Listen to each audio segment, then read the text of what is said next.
I'm going to go ahead and get started. I'd like to thank everybody for attending the club luncheon.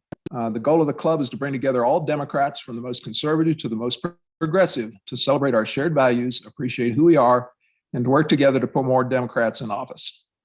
Our program today will feature nine declared candidates for the Democratic nomination for Colorado Congressional District 3. Our format today will be a forum with opening statements, questions and answers, and closing statements. Due to the number of candidates, the length of our luncheon has been expanded by 30 minutes, so it will end at 2 p.m. In Colorado, candidates can get on the primary ballot through one of two paths. The first one is participation in the caucus and assembly process, and the second is gathering petition signatures. So caucus and assembly in La Plata County will be this coming Saturday starting at 10 a.m. Caucus and assembly will be virtual via Zoom, except for Precinct 11, which will have an in-person caucus earlier, but join the assembly on Zoom on Saturday. So if you haven't yet signed up, please visit our website at laplatadem's.org and sign up for caucus. I think Ann has also put some things into the chat, so you may be able to just click on it there. Our procedure here is everyone is asked to stay muted except for the candidate who is speaking, myself, and Kathy Devine and Karen Pontius, who will be handling questions. And of course, Tom, if something comes up that you need to talk, feel free to interrupt. Tom is taking over for Carol, who was unable to attend today. So we really appreciate what he's doing. Unlike earlier club luncheons, we solicited questions for the candidates in advance. So we will not be accepting questions for the candidates in the chat window. That's our normal procedure, but we're not doing that today. If you're having trouble with your internet connectivity, you may want to disable your video. Audio only works better on slower connections. The Zoom meeting is being recorded and will be available within a day or so for viewing. You can choose speaker mode, typically in the upper right corner, which will bring up a larger video of the person speaking. And as usual, I'd like to encourage everyone to donate to the Plata County Dems in this election year. So this is our second club luncheon of 2022. The Club Luncheon Committee is working hard to bring some great programs for this year. Our April 5th luncheon will be a forum featuring candidates for the La Plata Electric Association Board of Directors. And if anyone has any other announcements to make, please enter something in the chat window and we will recognize you at the end of the luncheon. Just so everybody knows, Kelly Rhodes called me yesterday and she had something that popped up that she had to do, and she expects to be with us a little bit later. She may not, she's the second person on the list to do her opening statement. If she hasn't gotten here by that time, we'll just continue with the other candidates and hopefully she can do hers at the end. We talked a little bit about the disruption on Saturday. If there's anybody on this call that's intending to disrupt the meeting, please sign off and go do something useful. We are prepared to kick you out of the meeting very, very quickly if you try to cause a problem. So let's be patriotic and not try to interrupt the other party's events. We're going to begin with opening statements. The order of speakers was chosen randomly when there were 7 candidates, and the 2 newest candidates were added to the end of the list.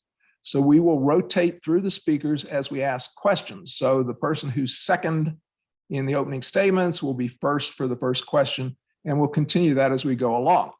We have asked the candidates to time themselves each time they speak and to not run over. Each candidate will be given 3 minutes for an opening statement. We're going to start with Saul Sandoval. So Saul, please start your timer, unmute yourself and begin.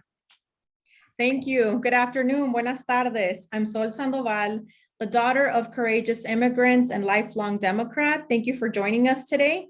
I'll be the champion for opportunity because hustle is literally in my DNA. A year ago in February, I committed to unseating Lauren Boebert because the stakes couldn't be higher. Since then, I have traveled throughout our district. I've put in the miles to earn your trust and your vote. I have eaten the pulled pork sandwiches at the Democratic barbecues and listened to your concerns. Over the past 20 years, I have served my community as a social worker and a faith-based community organizer. But I'm coming before you today as a mother who is ready to represent our district, ready to finally put health over profit, ready to partner with state and federal delegation to support our rural schools, ready to fight for students who are currently drowning in debt, ready to serve families who cannot afford housing and daycare, ready to protect voter rights in our public lands, ready to send a clear message that water is not for sale. Reservoirs across CD3 are experiencing the lowest water levels we have ever seen. We have witnessed wildfires devastate communities, families, and wildlife. I will focus on clean energy solutions, creating the high-paying jobs for our future, and improving our quality of life. I will ensure that residents in our district finally have access to high-speed broadband, which will then create economic opportunities and facilitate access to mental health services. I'm the best candidate because I've lived in this district for 20 years. I have raised more than $500,000 with an average donation of $27. While I worked for social services, I served everyone. I worked multiple jobs just to support my family. So I personally understand how important it is to bring opportunities to CD3. I'm a faith-based community organizer, so I'm literally trained to turn people out, which is what's going to be important to succeed in this race. I'm fully bilingual. I will engage those who haven't been participating, those who haven't felt invited to enjoy our democracy, such as naturalized citizens. It's time to take back CD3 and give everyone a voice in Washington, D.C., not just some of us. It's time to turn CD3 blue and finally say adios to Lauren Boebert. Gracias. Thank you, Saul. I have not seen Kelly Rhodes yet, so we're going to move to the next candidate, who is Donald Valdez. So Donald, if you would please start your timer, unmute yourself and begin. Well, hello, La Plata Democrats. It's great to be here with you today. I wished I was with you in person at the luncheon, as I've been in the past, but we've launched this campaign over a year ago, and we continue to not only stand up for our democracy, for voting rights, for people of all our communities, for women, for our choice, but more importantly, standing up for our democracy. Once again, my name is Donald Valdez, House Representative for House District 62 for Southern Colorado, which represents 8 counties, from Pueblo to the San Luis Valley. And I was in Durango this last weekend. I met with some great people as we continue to move this campaign forward. Yes, we launched this campaign over a year ago, not only fighting for our water, for healthcare, for people in our community, and how important it is now more than ever, as we have seen the issues from climate change to wildfires that have devastated our communities.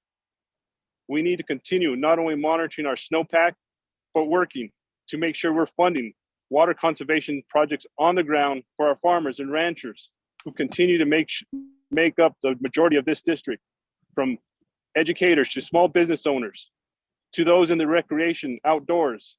Now is a perfect time to enjoy our snow that we do have. As I drove over Wolf Creek Pass this last weekend, we need to continue to look at more ways to have clean air and water quality in all ways more than ever. I just stepped out of a local government committee voting on affordable housing so that we can continue looking at how do we keep our workforce thriving, but also living in our communities as the high rate of housing continues to evolve in our communities. My name is Donald Valdez, and I'm running against Lauren Boebert to make sure she's a one-term representative, but fighting for our communities in rural Colorado. I appreciate your vote and support moving forward. Thank you, and visit my website at donaldvaldez.com. Thank you, Donald. Our next speaker for opening statement will be Rupert Leach. So Rupert, please start your timer, unmute yourself and begin.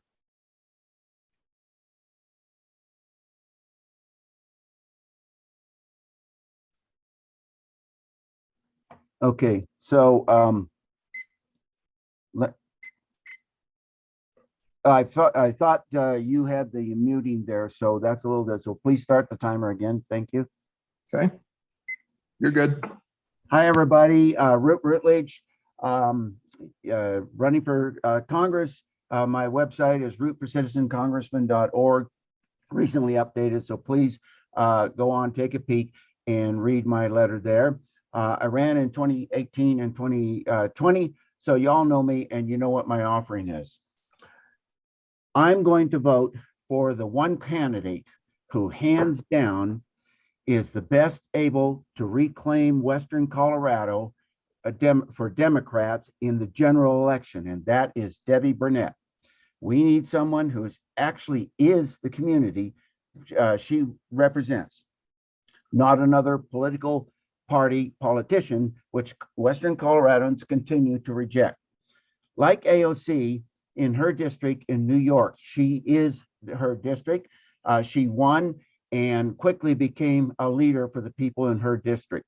Debbie is not a politician, but can be Western Colorado's leader in Congress. She's a rural Western Colorado tractor driving, hay farming mom. Debbie's a rural, large animal veterinarian, treating cows and horses for ranchers on family farms and ranches in northern Colorado, as well as family pets, cats and dogs. She just recently relocated with her family to Gunnison. Debbie's husband is a farrier and runs their family ag business of harvesting and transporting hay with their own equipment and semi-trucks. Debbie also specialized in wildlife diseases in her veterinarian school, and research projects took her to Kenya, where she worked with elephants, zebras, and savanna ungulates, as well as Barrow, Alaska, where she worked on toxic metal problems with seals there. Debbie has also been on the front lines working in hospitals during the COVID pandemic. She's a real go-getter and a future leader. Debbie needs delegates now so that she can get votes in the general, but what she needs now is delegates. And so let's help Debbie out, be a delegate for Debbie Burnett. I'm going to volunteer to be the first one to be a delegate for Debbie Burnett. Okay, Ruth, are you suggesting that people should not vote for you? They should vote for Debbie? I received 2% in 2018 and 3% of the delegate votes in 2020, and I will appreciate any support I get in this election. Okay, are you planning to answer questions on your behalf or on Debbie's behalf? Because if you're on my behalf. Okay. I'm a formal candidate. Okay. All right. Our next candidate is Scott Yates. Scott, go ahead and start your timer and unmute yourself and give your opening statement. Hi, excuse me. Hi, it's Scott Yates, scottyates.com. I am going to give a little different opening than I gave for the thing on Saturday, just because I'm here in Durango and I'm so happy to be back. A lot of you know that I worked at the Durango Herald back in the 1900s and had a great time. It was one of the great experiences of my life, working as a reporter, getting to talk to, everybody. We talk, when you're a reporter, you talk to the ranchers, you talk to the farmers, you talk to the educators. I spent tons of time in school board at the 9R building, listening to school board meetings. And so education and local control are super important to me. I'm just, it makes me very happy to be back here. I love living in Pueblo. Everybody in Pueblo has been super nice. But Durango will always have a special place in my heart. By the way, I'll be at Carver's tonight starting about 6 o'clock. So if anybody, I know you guys have a big committee meeting after this and you guys are probably going to need a drink. And so I'd be happy to see you down at Carver's and talk about that.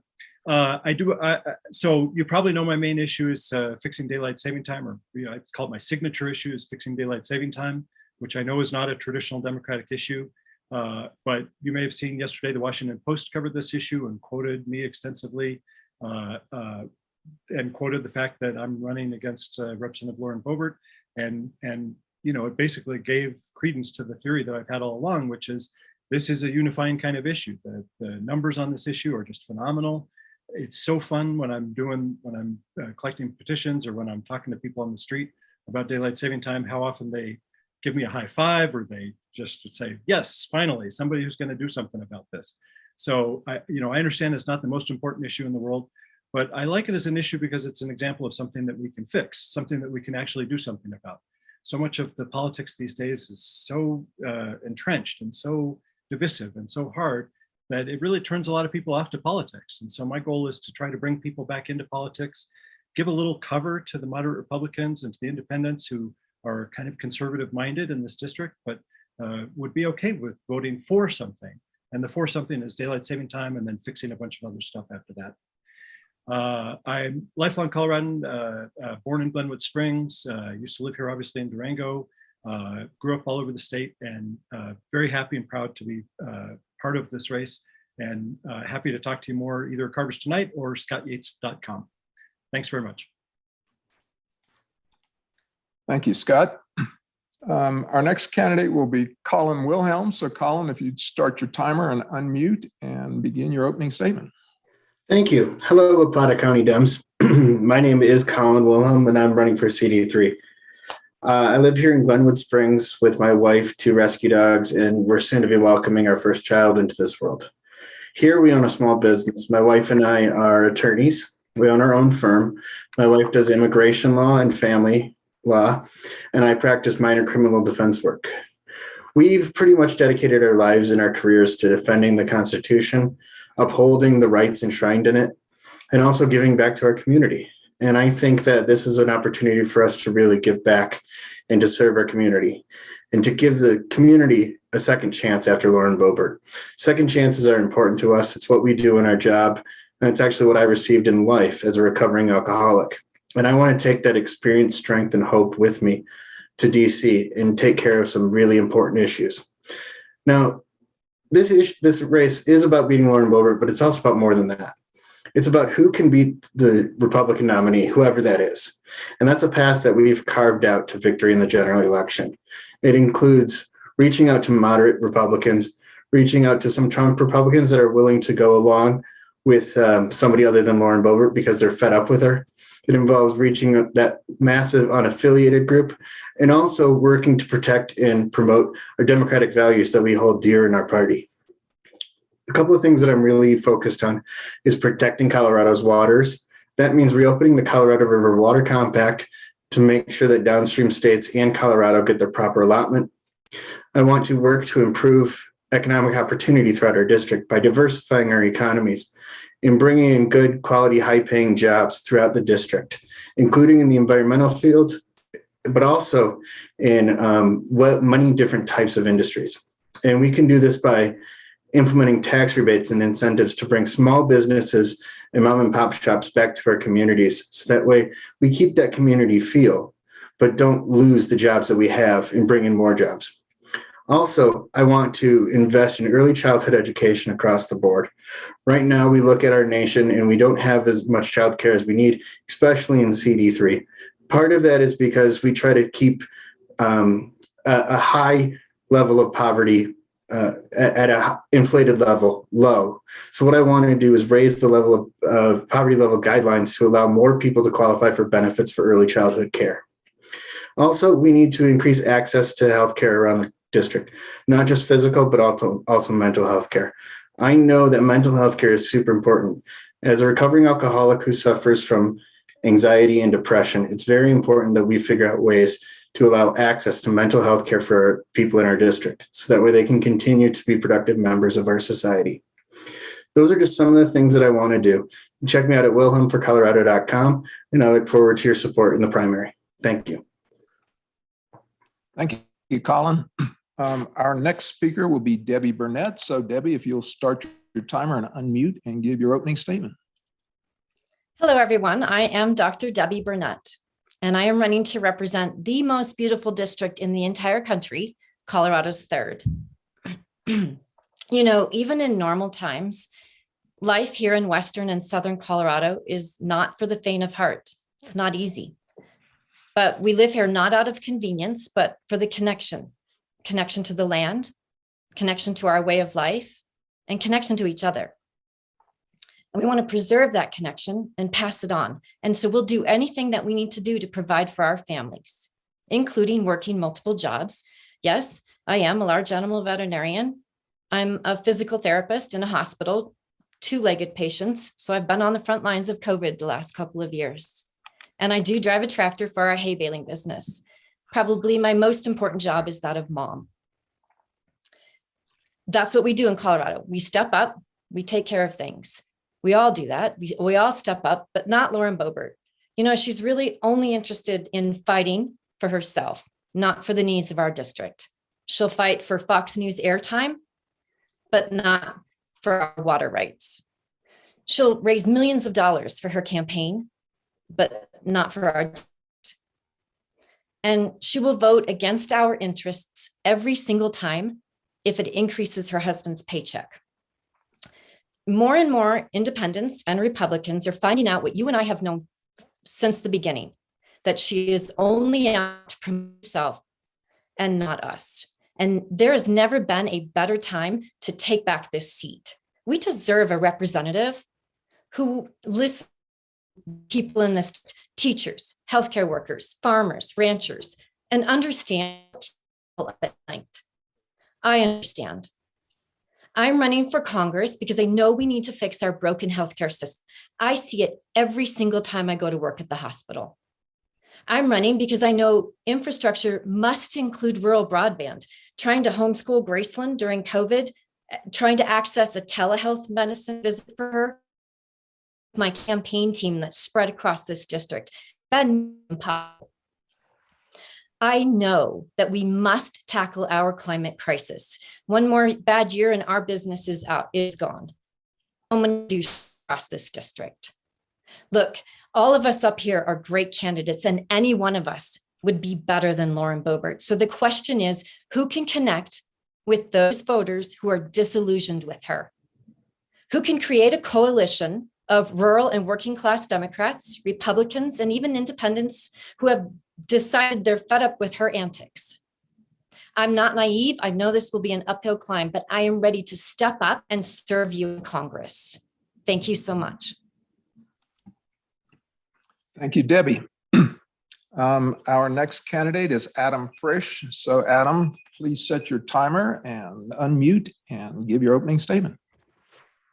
Thanks, everyone. Good afternoon. I want to thank everyone from La Plata Democratic Party for organizing this candidate forum and the entire state party for helping us rid our country and district of Boebert. I am a father, a husband, businessman, former city council person up here in Aspen. I've been active in many local charities and community groups for the last 20 years on the Western Slope. I was born in North Dakota. My first 5 years, I was raised on an Indian reservation in northeastern Montana when my dad was in the public health service. My elementary school years were spent in an inner city school where my mom was a community leader in integrating the Minneapolis school system. I'm a graduate of the University of Colorado. I lived in New York City where I worked on one of America's first socially responsible investing products. I've worked around the world in over 55 countries. I was on the 100th floor of the World Trade Center when it was first attacked in 1993 and had to live through a lot of the 9/11 trauma. Around that time, I was lucky enough to meet Katie, who was already living in the Western Slope of Colorado, and we decided to begin a life together and build a family. I never expected here to be running for national office. Like a lot of us, I watched in horror as the attacks on the Capitol on January 6th. I was disgusted by Lauren Boebert's treasonous behavior. In fact, almost everything she says and does to this day is an insult to civil society and a threat to our democracy. As we all do, I try to set an example for my kids on how to be a good person and a good citizen. I asked myself, how can I set an example and not do something to right this wrong? She has to go for the good of the country and the well-being of this district. We need someone with mainstream views that can appeal to our diverse district. 41% unaffiliated, 31% Republican, and only 25% Democratic. The simple math in our district says that we need a moderate candidate who can build a coalition of Democrats, independents, and reasonable Republicans to beat Boebert. They are out there, and I believe in my heart I'm that candidate to attract that coalition. I can raise the money to combat Boebert's lies and disinformation. The stakes are too big to let this traitor continue to infect her bile into this country and district. We must protect our democracy and voting rights, make healthcare more affordable and accessible, save our planet from climate change, and assure women the right to choose, keep our kids in school, and create jobs, good paying jobs, and jobs for the future with benefits and respect. And we all need to work on bringing down inflation. I'm honored to be running alongside all these respected candidates, not against any of them. We are all on the same train, just different cars. We Democrats need to be smarter and tougher and more pragmatic to beat Lauren Boebert. I can do that. I can defeat her. I want to thank everyone for being here this afternoon. And I think with a lot of us, our hearts and prayers go out to all those who are suffering in Ukraine. And hopefully we will all stay united, except for a couple crazy Republicans, in seeing Putin put back in his place. So thanks to everyone and stay safe.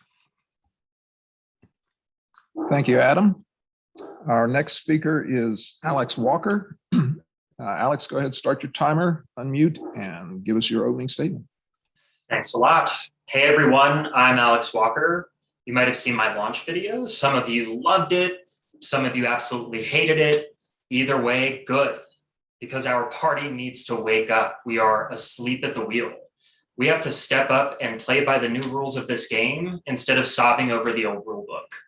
And this fight could not be more important. The GOP is on a warpath to eliminate the civil rights of disenfranchised groups for generations to come. If you value a strong CD3 economy built on clean energy, we have to fight. If you value accessibility to quality healthcare, we have to fight. If you value the protection of communities like mine, the LGBT community and others like it, we must fight. Because for me, what's at stake is survival. To win this race, we have to fight, and it might not always be pretty. This is about beating Lauren Boebert, plain and simple. That's it. It's not about picking somebody that makes you feel warm and fuzzy. We need to stop playing to lose. We have to rally behind whomever will crush Boebert in November, end of story. We must pick a fighter who understands the nature of this beast, who understands the media, who can raise $10 million. If we don't, this entire thing is a waste of time. I am a gay moderate Democrat. I'm a mechanical engineer. I'm a son. I used to be a brother. I'm a small business owner, and I built my career by driving millions of dollars into local businesses. I understand local economies deeply, and I'm bringing these skills to CD3 not because I like politics. I kind of hate politics. I'm doing it because we are running out of time, and my generation is the one that's going to have to pick up the pieces. With a traditional strategy, we have no chance in November, and please, we cannot delude ourselves into thinking that we do. So who among us can activate national support from moderates, from progressives, and from young voters? In under a week, my team has reached over 500,000 voters. And more impressively, 90% of our grassroots donations are from voters who have never donated to a political cause before. That is incredible. We are already waking up a dormant class of voters and moderates, which are the key to victory in CD3. If there's ever a point where you don't approve of my tactics, I respect your opinion, but I don't think you understand the nature of what we're up against in November. I'm so excited to discuss policy with all of you this afternoon. If you have any questions, go to walkerforcolorado.com. Thank you. Thank you, Alex. I have not seen Kelly Rhodes. As I mentioned earlier, she had something that came up that she absolutely had to do. And she said she would try to join us as soon as she can. So we're not going to have an opening statement from Kelly. If she joins us later, we'll put her into the question and answer rotation. So the next thing we're going to do is to continue with those questions and answers. Each question will be presented to each candidate. So we'll have one question and 9 answers. And candidates will have 1 minute to respond. I realize that's not a lot of time, but with the number of candidates that we have and the limited time, we're going to do it that way. So I think Karen is going to ask the first question. We gathered these questions ahead of time. We're not taking questions in the chat. So Karen, if you can read the first question, and we will start with Donald Valdez as the first person to answer. All right. Do you agree that polarization of political parties has resulted in stalemates on vital issues? If so, what actions will you take to get the government working for the good of all in solving problems? Okay, Donald, if you'll start the timer and unmute. Excellent. Karen, yes, absolutely. Not only from the vaccine issues, you saw the divisions, and also during the pandemic. We need to make sure that we're getting people vaccinated throughout all our communities. And as throughout the United States of America and the world, we need to continue making sure people are vaccinated on all levels. This pandemic has hurt our communities in more ways than one, but we need to continue looking at issues to resolve this and put forth education from broadband to workforce development and making sure that we're all working together, united, moving forward. Thank you, Karen. Okay, the next answer will come from Root.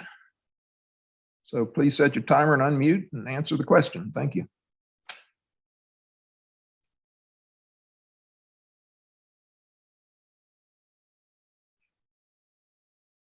Are you there, Root?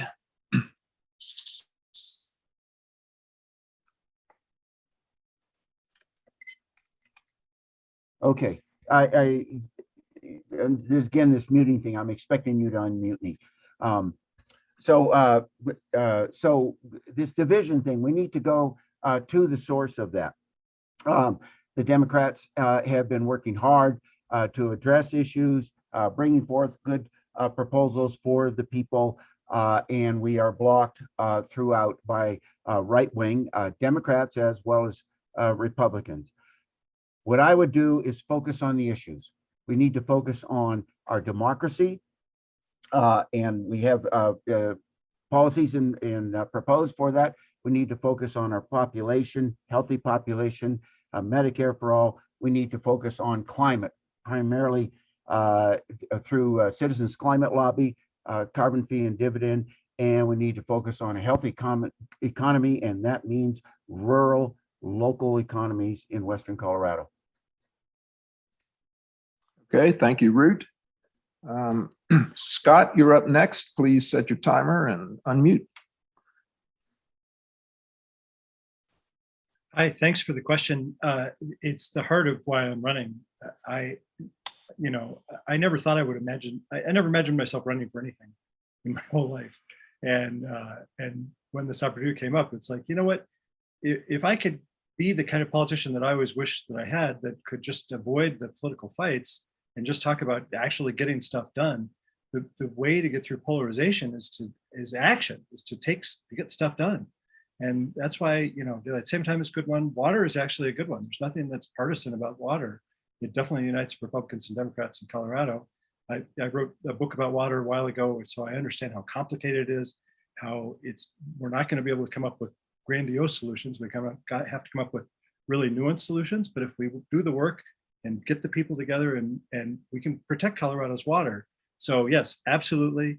The divisiveness, I always say, if you see two people fighting, you're not going to walk towards that. You're going to walk away from it. That's what a lot of voters are doing. So here's our chance to unite people. Thanks. Thank you, Scott. Colin, you're next. Please set your timer and unmute.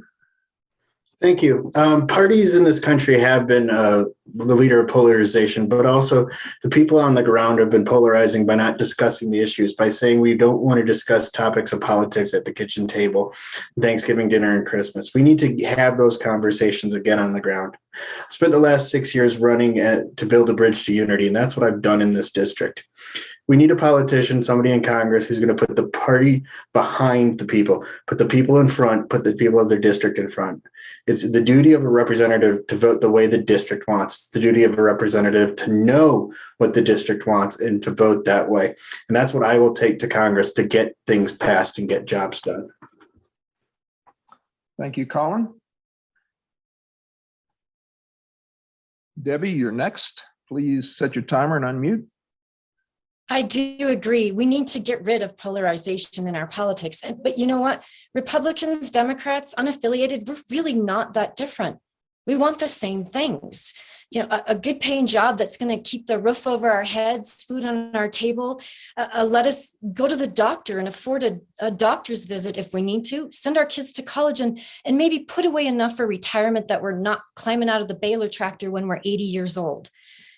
But the issue is that our representatives are not listening to us. They're listening to moneyed corporate interests and lobbyists. So we must get the money out of politics. That's the first step in getting rid of the polarization. We need to reverse Citizens United.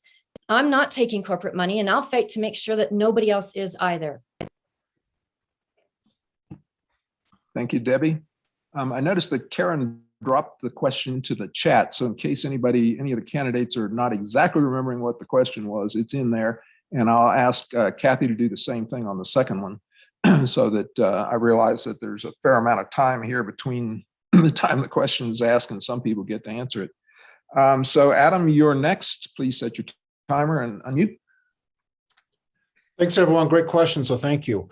I have a proven track record of building coalitions in the private sector, as well as in my past time in the local city council.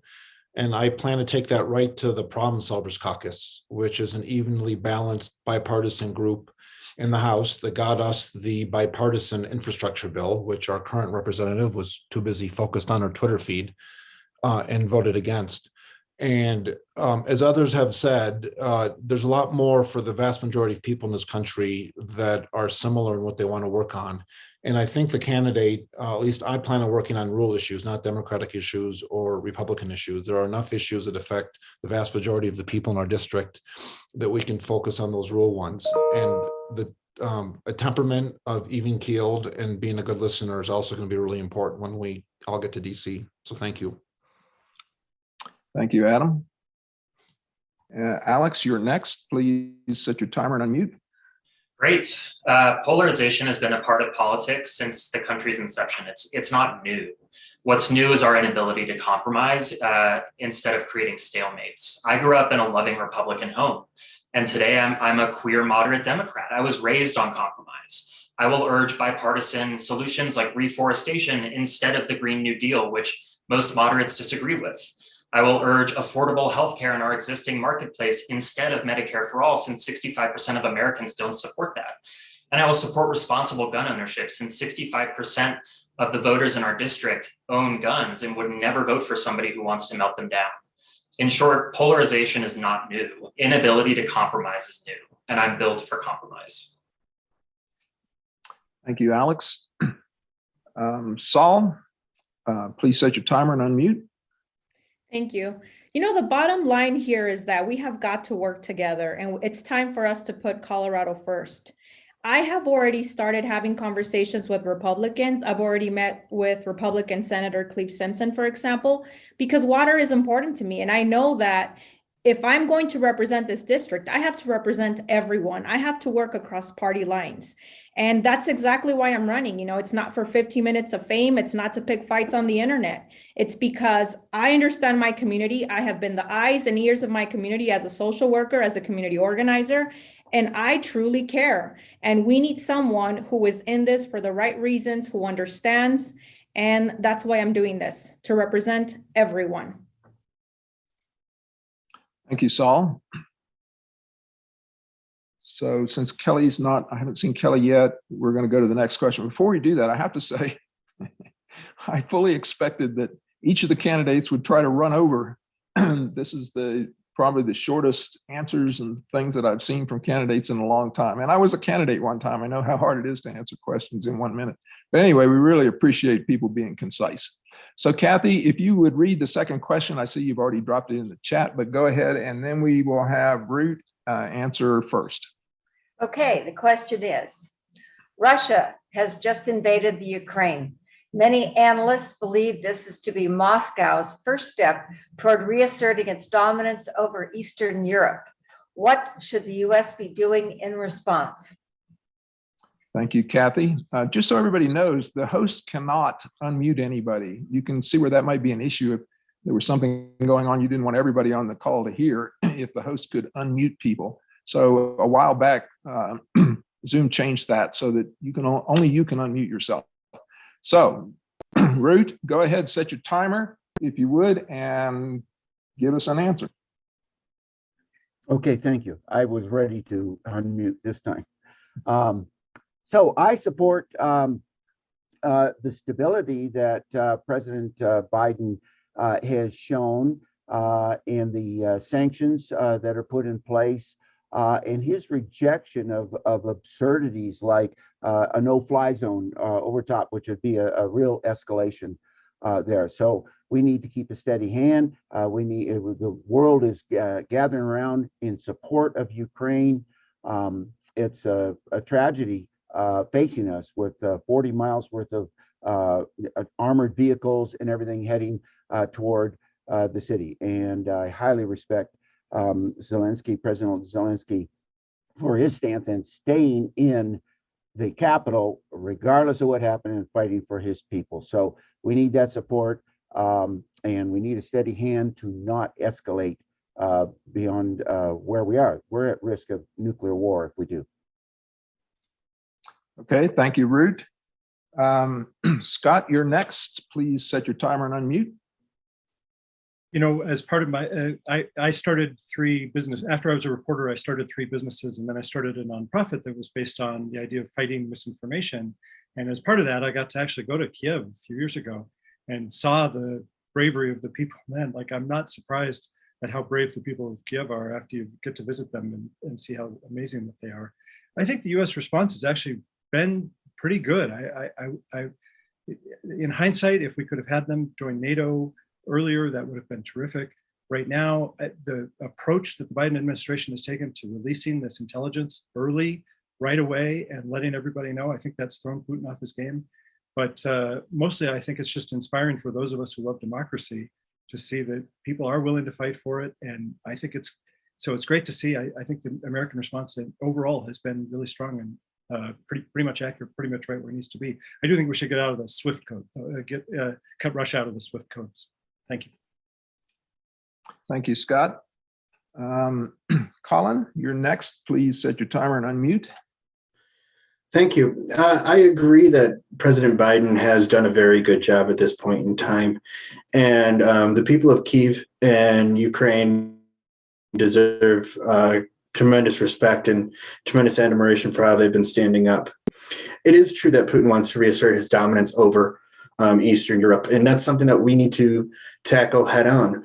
My analysis and understanding in history dealing with and researching dictators and understanding it shows me that Putin won't go nuclear in this fight, but he will do everything he can to retain his power and try to uphold power over Eastern Europe. So I think we need to balance that and be aggressive with more sanctions to come.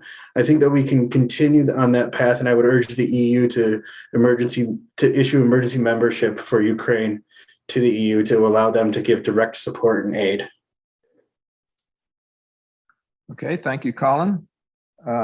Debbie, you're next. Please set your timer and unmute.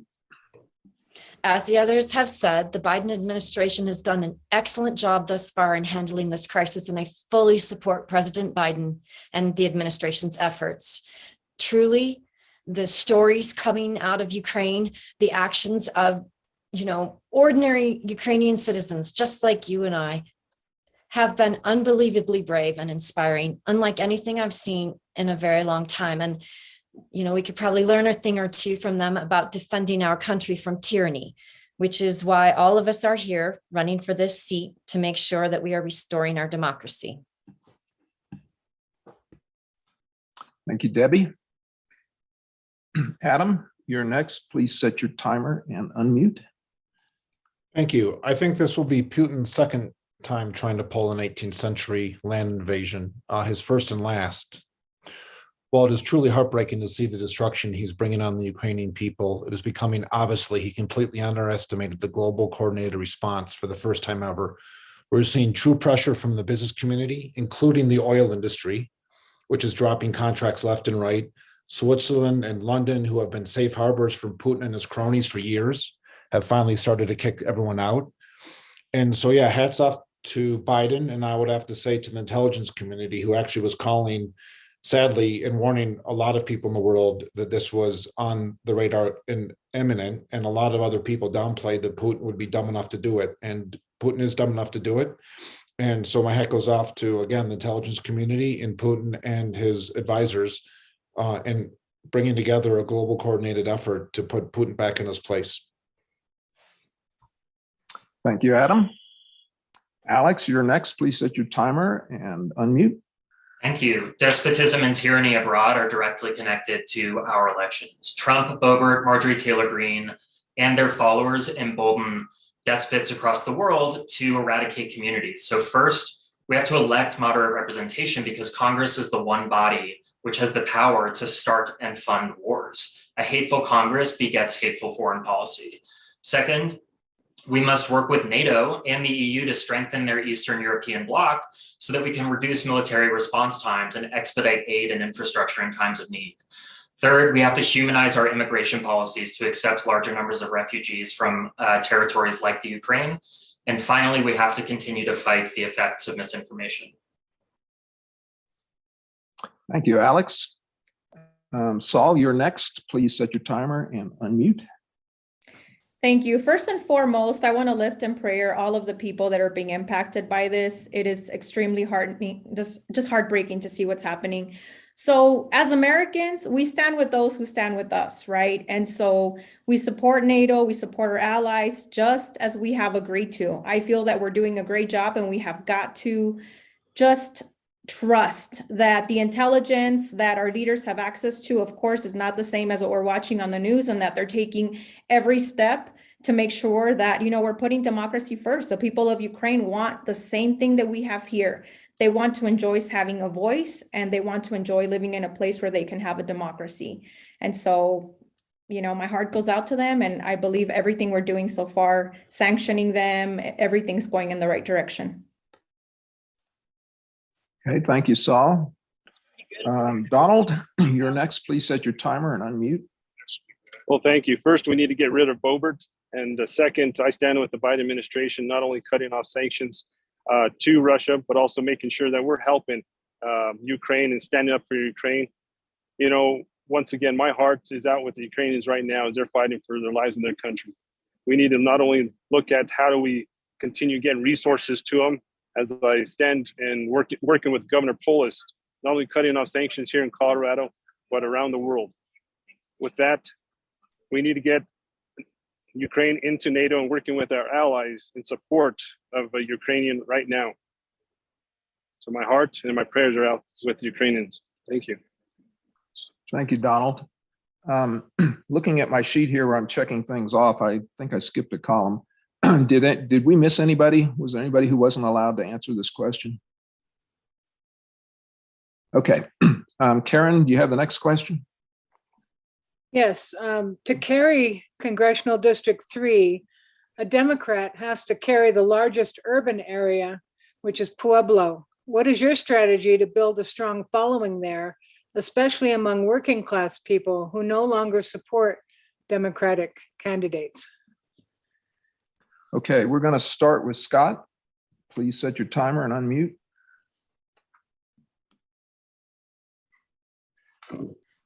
Gotta set my timer. Hold on. Thanks for that question. It's a very astute political question. It's something I thought a lot about, and it's why I moved to Pueblo. Pueblo is absolutely the heart of winning this seat. I agree with you that the people of Pueblo are, they're working class Democrats. They,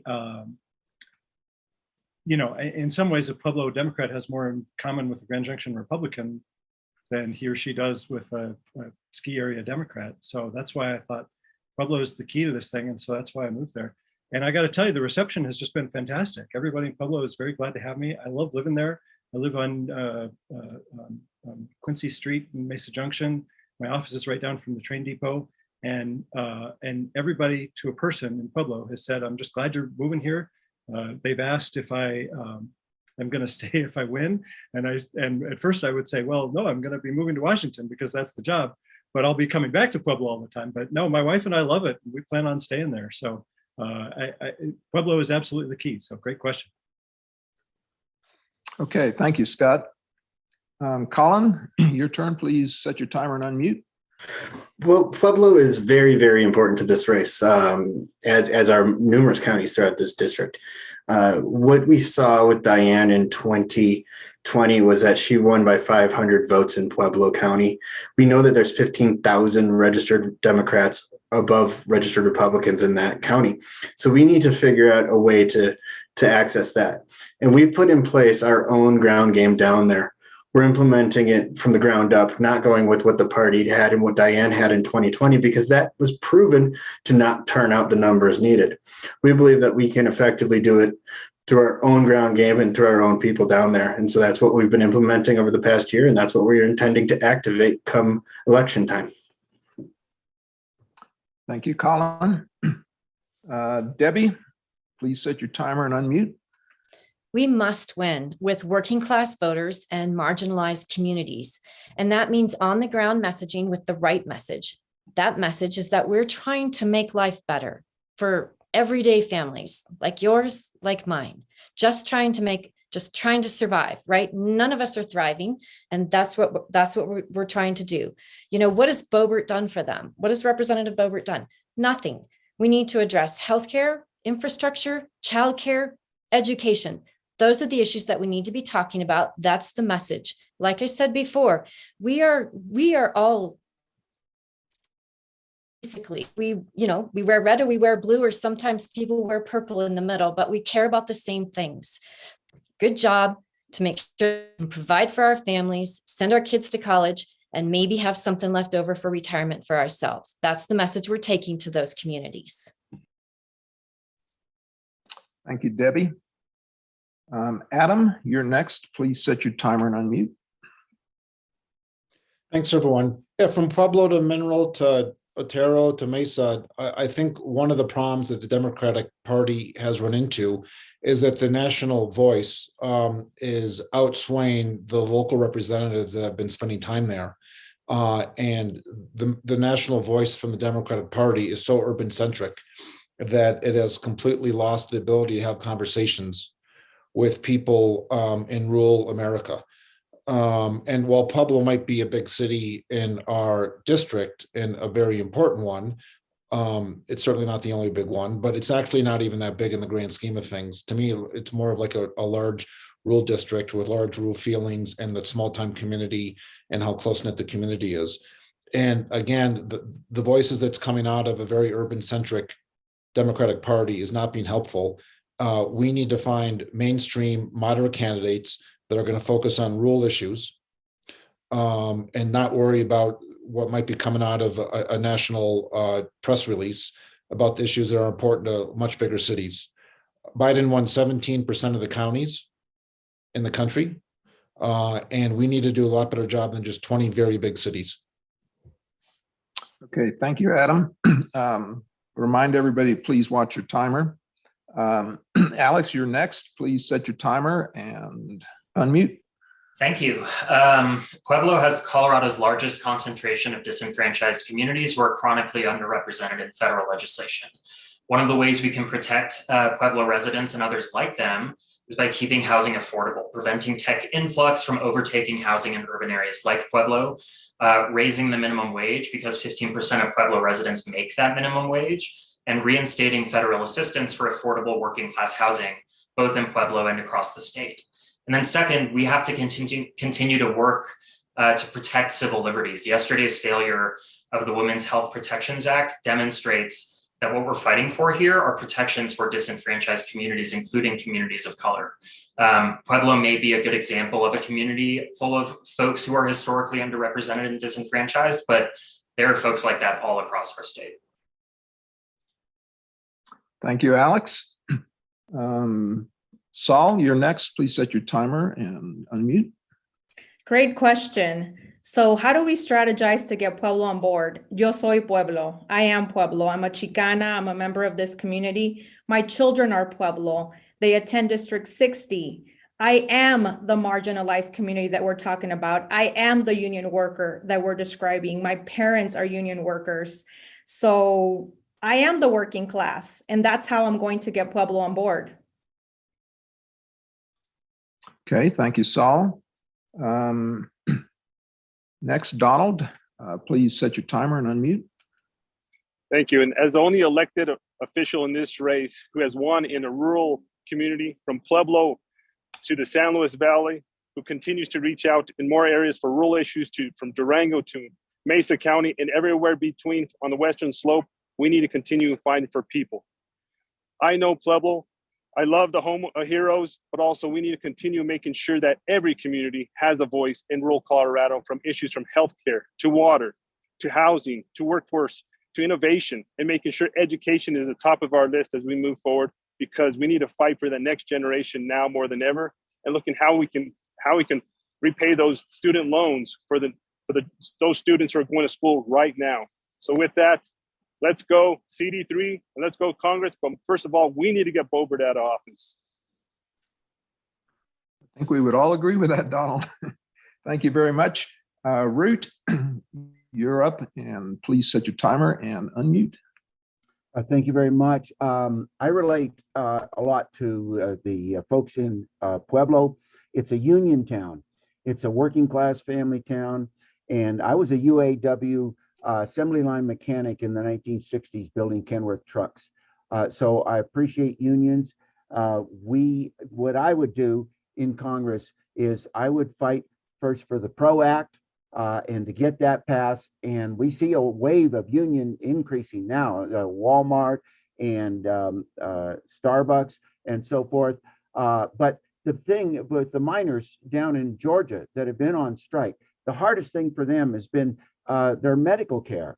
And you lose that when they go on strike. So Medicare for all would be one of the greatest helps of support and freedom for those folks who need that when they strike to get their rights. Okay, thank you, Root. I see a couple of candidates have put things in the chat. So if you want to put a Facebook or a website or whatever reference in there, certainly feel free to do that. I think we covered that question with everybody. Was there anybody I missed? It's kind of tricky trying to keep track of the timing and who's speaking and who's next and all that sort of stuff. So not that I'm complaining.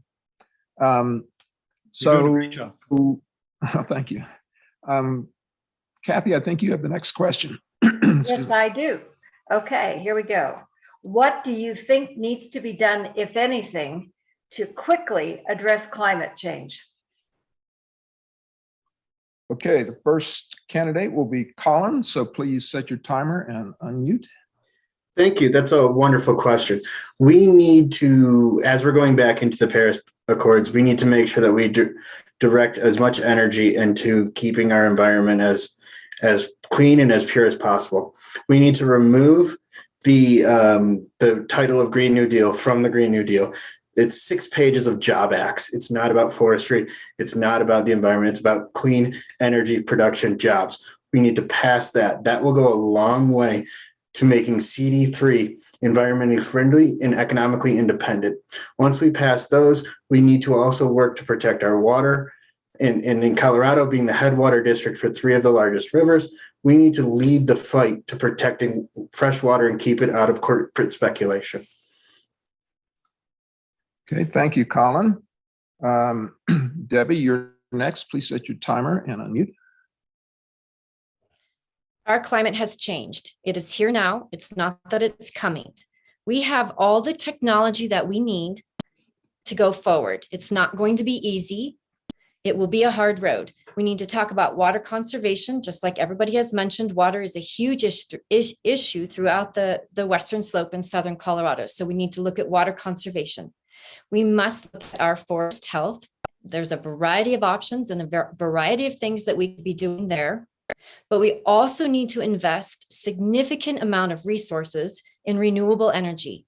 We are not leading in this area, and we need a national effort to create and build a modern, sustainable infrastructure. We need to be at the forefront of renewable energy. That's not a Debbie thing. That's not a Democratic thing. This is the way that the world is moving. We need to invest everything we can in renewable energy. Thank you, Debbie. Adam, you're up. Please set your timer and unmute. I set the timer this time. I apologize from before. I'm a conservationist. We need to be smart and lower carbon emissions without destroying our local economy before the whole West burns up, for sure. We need to be good stewards of the land and bring business, agricultural, environmentalists, and government leaders together to find sensible solutions that are going to create jobs for the next generation of energy production. We are going to always be using energy. So the question is, how do we produce it the best we can that respects the long-term importance of our earth and our district? And it's no more important than now. I truly believe a lot of people that are in the current oil and gas industry are aware of this and are happy to start looking for new things. They just need to be treated for a while by people that treat their livelihoods with respect and dignity, which is not the message they're getting out of the National Democratic Party. So I look forward to building a coalition to try to figure out how to bring clean energy to our district as well as to the country. Thank you. Thank you, Adam. Alex, you're next. Please set your timer and unmute. Great. We all know the climate is changing. Nobody on this call denies that. But this is actually an issue which says a lot about how you plan to work with conservatives and moderates. Saying clean energy tomorrow doesn't work. We will lose, and we have to earn this. So I would start with reforestation and a carbon tax incentive, which have broad support among both Republicans and Democrats. And then next, we gain moderate and conservative support by boosting benefits and paychecks, by investing in clean jobs and retraining programs and middle-class tax credits, all of which make clean energy immediately rewarding for the hardworking folks of CD3. Thank you, Alex. Saul, you're next. Please set your timer and unmute. So we have got to focus on a portfolio that involves renewable resources that will also bring more jobs. You know, if we bring broadband, that will open up opportunities for individuals to take on jobs that are unnecessarily, you know, within the area, especially in rural communities. We've got to finally put our wildlife, our firefighters first. We have got to provide them with the safety gear that they need. We have got to focus on mitigation to prevent those wildfires and prevent the devastation of our communities, as we have already seen. But at the end of the day, you know, public lands are the backbone of Colorado, public lands and our water. So we have got to protect that. That's going to be the first step. Thank you, Saul. Okay, Donald, you're next. Please set your timer and unmute. Thank you. As a farmer and a rancher and steward of the land, and also a conservationist with NRCS, not only continuing to making sure we have soil health, quality water, clean air, clean plants, and healthy plants, working on our watersheds from a forest mitigation to healthy rivers and streams, but most importantly, clean air. I'm bringing forth, not only here at the State House, a green hydrogen bill to continue and looking at how do we continue making sure we have clean transportation moving forward. As millions of people who are living here in Colorado, and as the United States continues to grow, we need to make sure we have clean air and energy, from hydrogen to hydroelectric water, because we have some of the best watersheds in the world right here in Colorado. And with that, we need to make sure we're getting people back to work in all areas and having a clean and healthy environment moving forward. Thank you. Thank you, Donald. Root, you're next. Please set your timer and unmute.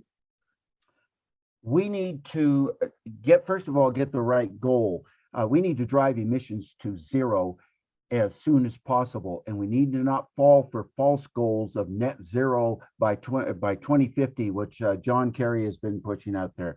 That's a ruse, and we need to do that in a couple of ways. We need a foundation, a base that will drive carbon out of the economy, and the Citizens Climate Lobby has the best approach to that. It's worked out. The legislation is there. We have lots of lobbyists in Congress fighting for that.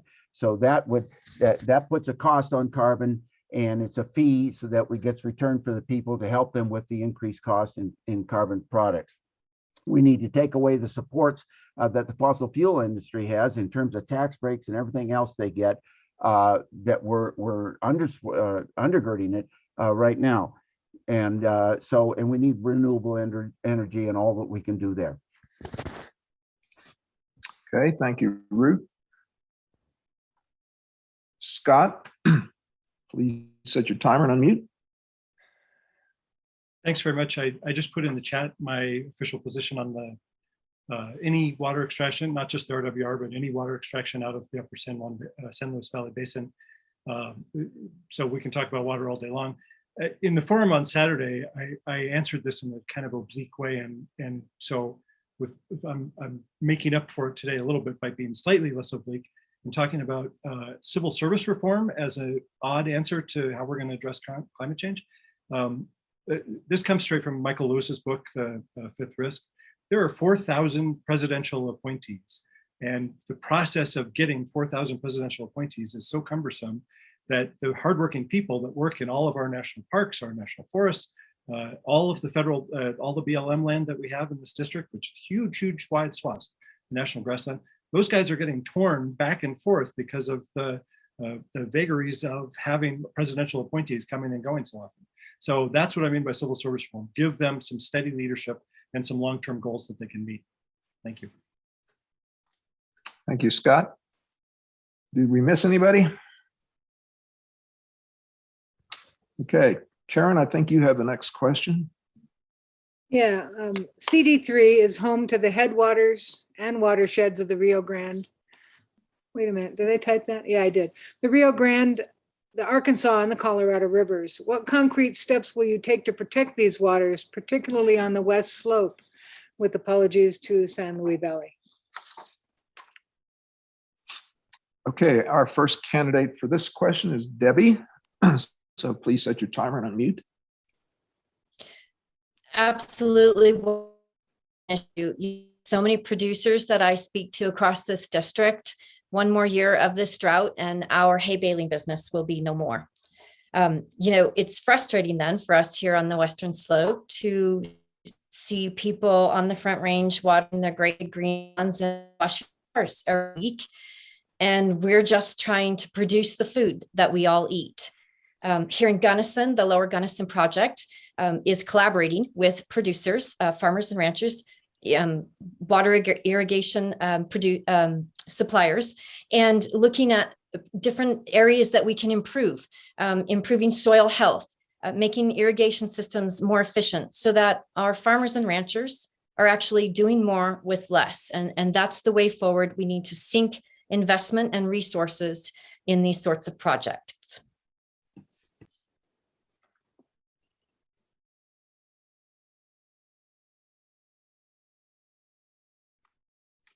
Whoops, I think I was muted there. Our next candidate is Adam, so please set your timer and unmute. Thank you. Obviously, great question. Of my 8 years on my city council here, I spent a lot of them working on water issues. This is where a lot of the water starts in the country, for that matter, up in these mountains and goes down. And while we realize we need to share it with a lot of other people, it becomes very apparent that we have some pretty quirky state rules, not just federal rules, about how water is used or lost. I think the water conservation is at the pinnacle, along probably with rural broadband, of a rural issue, not a Republican issue and not a Democratic issue. And if the farmers and the ranchers and the hunters and the conservationists and the recreation industry can't get together in our district and work on water rights that are going to be better protection for us, shame on us as a district. So I look forward to working with everybody across this very, very rural issue and nonpartisan issue in my mind. Okay, thank you, Adam. Alex, you're next. Please set your timer and unmute. Yeah, thanks. Water is our most precious resource, and we seem to reap very little benefit from it. Our water is not charity, it's life. And so first, we need to renegotiate interstate compacts. America's getting hotter, Colorado's getting drier, and somehow California's golf courses look really, really good right now.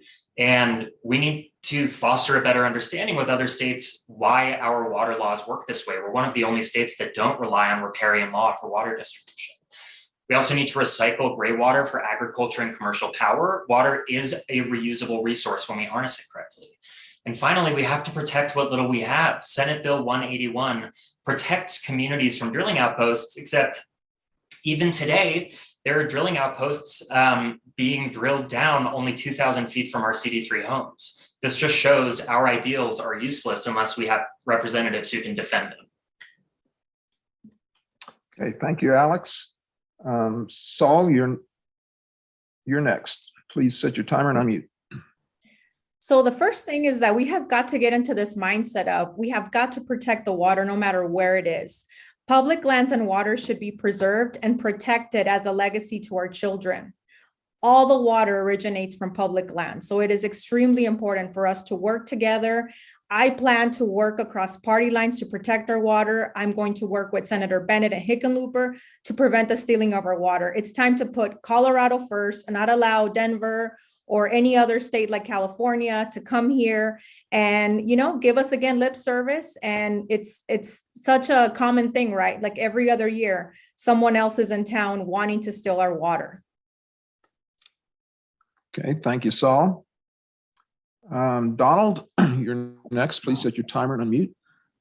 As a farmer and rancher, and as I know how important water is, not only to the land, to your neighbors, to our community. And as the headwater state, we need to not only preserve water on the western slope to make sure the Front Range doesn't continue taking our water like they're trying to do in the San Luis Valley with RWR, but we need to continue educating people of the importance, putting conservation funding towards more water projects as you see the shortage as we have right now, but also looking to see how we're continuing making sure that the water is imperative in all our communities. So with that, Bobert doesn't know water and she doesn't know rural issues. So let's get Bobert out of office in 2022. Thank you, Donald. Root, you're next. Please set your timer and unmute. Unfortunately, we don't have the luxury of creating water, so we have to deal with what we have, and we have to conserve the water we get. And there are different ways of conserving it. And the San Luis Valley is water table is dropping like a rock, and we got to stop any export of that water to the Front Range. We need to, and is happening now, renegotiate the Colorado River Compact and look out for our interests there. But most importantly, we have to manage our watersheds properly, and that involves managing the vegetation properly and the soils, and enhancing soils with more organic matter so that soils will hold more water. And it's if we clear cut the forest or we don't do proper forest management and agricultural management, minimum utility and so forth, we will lose more water. Thank you, Root. Scott, you're next. Please set your timer and unmute. The news came out the other day that we have had the driest 20 years in the American Southwest since the year 800. It's been 1,200 years since we've had a dry spell like this. And so the time for, I'm a problem solver. I like to do this to figure out what we can do, but the time for incremental solutions is really past. We need really big, bold strokes. While I say that, there are also small things that we can do as a federal government that can really help a lot. For instance, right now, sometimes the government is paying farmers not to farm. And one of the requirements is that the topsoil that they grew on is just dirt. If they were able to grow just cover crops and be paid for that the same way they'd be paid to let their topsoil turn into dust, it would be better for the land, better for water retention. So there are a lot of things that we can do that can help a little, but then in the big term, we need to be thinking big about how we can renegotiate the compacts that govern the water. Thank you. Thank you, Scott. Colin, you're next. Please set your timer and unmute. Thank you. As the first candidate to enter this race, one of the most important things and reasons that I entered was to protect Colorado's water.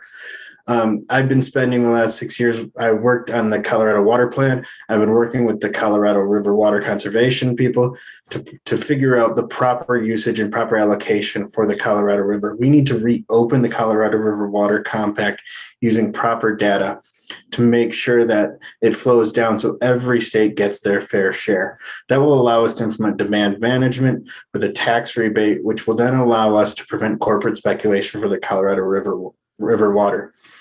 Also, I was the first candidate to oppose the RWR project the same way I opposed the Green River Diversion project.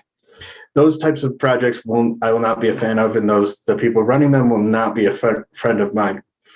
I believe that we must protect every single speck of water so that it goes downstream and is allocated to the proper people that need it. Thank you.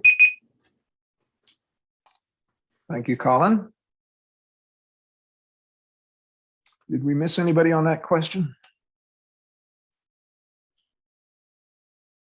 Okay, Kathy, I think you've got another question. Yes, this next question is about Social Security. Without changes in how Social Security is financed, it will only be able to pay 78% of scheduled benefits by 2032. What would you do to mitigate this? Thank you, Kathy. Adam, you're first on this question, so please set your timer and unmute. Well, the first thing, Social Security is obviously one of the bedrocks, foundational of our country. And so that obviously we need to make sure we honor those payments that go out. You know, from a math standpoint, it's just a matter, I shouldn't say just, it's a matter of revenues and expenses. And we need to figure out how to make sure the revenues are there to protect Social Security for those that have expected it and certainly deserve it. And so on the revenue side, we're going to have to try to figure out how to fund it. And again, I think that's something that can actually be bipartisan, because there are just as many Republicans as Democrats that rely on Social Security or plan on relying on Social Security, or their parents are going to use it, or their children are going to be using it. And so again, I think it's going to be sitting down with some people, probably in another one of these bipartisan caucuses, to work together to do the math to make sure that the people are protected, because it's a bedrock, again, of who we are as a country. Thank you, Adam. Alex, you're next. Please set your timer and unmute. Hey, thanks. So Social Security is funded by tax dollars. So this is just fundamentally a question of how you encourage a stronger economy and generate more tax revenue. So today, only 7% of federal tax revenue is paid by corporations. That is insane. And we are letting corporations get away with this precisely because our representation benefits from it. And so we need to work together with Republicans to figure out how to raise corporate taxes so that the middle class isn't shouldering that burden. The middle class has shrunk by 20% in the last 50 years. There's no reason that a shrinking middle class, which is the main beneficiary of a system like Social Security, should be paying for the majority of it, while corporate cronies get off scot-free. And I'll also note, this is an issue that Diane Mitch Bush got pummeled on a couple years ago. We have to be smart about how we talk about boosting tax revenue, or else we will get crushed. Thank you, Alex. Saul, you're next. Please set your timer and unmute. So again, let's go back to, this is really money that is coming from our own tax dollars. So we have got to protect our elders. We have got to protect our veterans. There are so many people who are currently relying on that income. And I'm in the home of the heroes, and I exactly know what they're going through, because I have literally had to go through the shame of handing out, food at the food distribution centers here in Pueblo to veterans. So we have got to prioritize them. The money is there. We just have got to look at how we're spending our money, and they need to be at the top of the list when we are budgeting. And as a matter of fact, we should even be considering lowering the age. Thank you, Saul. Donald, you're next. Please set your timer and unmute. Well, thank you, Kathleen. Thank you for the question. Absolutely, we need to make sure that we're helping out our seniors, those in need now more than ever, but also increasing that Social Security pension, but also taxing the corporations, the wealthy, whether it be the Amazon, the 1% who are not paying their percentage taxes, such as Donald Trump and Lauren Boebert on those matters too. So with that, we need to make sure we're helping all those in CD3, from our veterans to our seniors, those on Social Security, making sure that they have their benefits coming towards them. Thank you. Thank you, Donald. Root, you're next. Please set your timer and unmute. Unlike anybody else here, I'm 75 years old, and I have been on Social Security since 65. The amount I get in Social Security, if I worked a year for that, it would amount to $6.92 an hour. It's not even minimum wage. It needs to be raised, and it needs to be funded.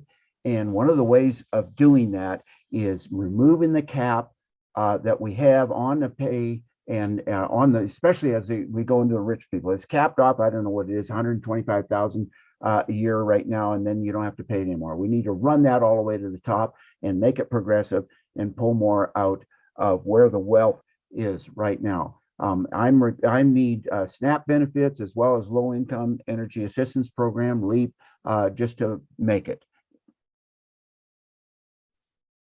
Thank you, Root. Scott, you're next. Please set your timer and unmute. Thanks for the question. I saw a study once that said the problem of not deciding now, like it seems like an easy thing to put off since it's not going to run out until the 2030s, but the cost of indecision is actually quite high because of the amount of planning that needs to go in for businesses and for the government. So this is a super urgent issue. I don't have a magic wand solution, but I do know that we need to address it. We do have a pretty high percentage of people on Social Security in the district. I was glad to see that the COLA increase in this year was 5.9% to keep up with inflation. So, there are some people making some good decisions, but it's time to really sit down, figure out what we need to do so that so that we can do the proper planning now for the future generations. Thank you. Thank you, Scott. Colin, you're next. Please set your timer and unmute. Thank you. We made promises to our seniors as a country, and we need to keep these promises. We must protect Social Security and Medicare for the future generations. As one of about a dozen Social Security attorneys on the Western Slope in Southern Colorado, I understand the intricacies of the SSA and the interplay between Medicare and our tax dollars. I also understand the waste within our system and how to maximize the output.